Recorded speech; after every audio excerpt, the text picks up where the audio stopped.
Piles day નિમિત્તે આજે હું વાત કરવાનો છું પાઇલ્સ અપ્રોચનો. આ પાઇલ્સ અપ્રોચની શરૂઆત કરીએ પી પ્રેશર અવોઇડન્સથી. સ્ટૂલ પાસ કરતી વખતે સ્ટ્રેન કરવાનું કે જોર કરવાનું આપણે અવોઇડ કરવું જોઈએ. કેવી રીતના કરી શકીએ?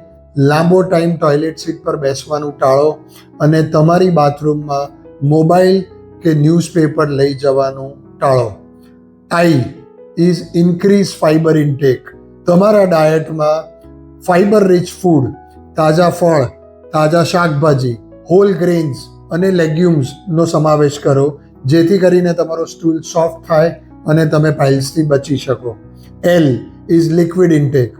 હું પહેલાં પણ કહી ચૂક્યો છું, 2.5 થી 3 લીટરનો daily water intake is an absolute must. એક સાથે ભરપૂર પાણી પીવાનું ટાળો, એના બદલે દિવસ દરમિયાન સિપ કરીને 2.5 થી 3 લીટર મેજર્ડ પાણી પીવાનું રાખો. ઈ ઇઝ એક્સરસાઇઝ. 24 કલાક 24 minute it is an absolute non negotiable. આ બધાએ કરવું જોઈએ.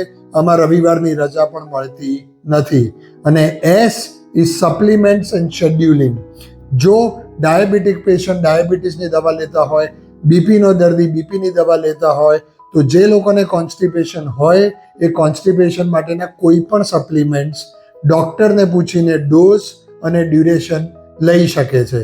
અને મોસ્ટ ઇમ્પોર્ટન્ટલી, જ્યારે પણ તમને બોવેલ મુવમેન્ટ આવે ત્યારે એ સ્ટૂલને પાસ થતો અટકાવવો is an invitation to piles. આ વસ્તુ મહેરબાની કરીને અવોઇડ કરો. મારું સ્ટ્રોંગ માનવું છે, please follow my piles approach to make sure that piles are miles away from us. Take care, guys. Jai Hind.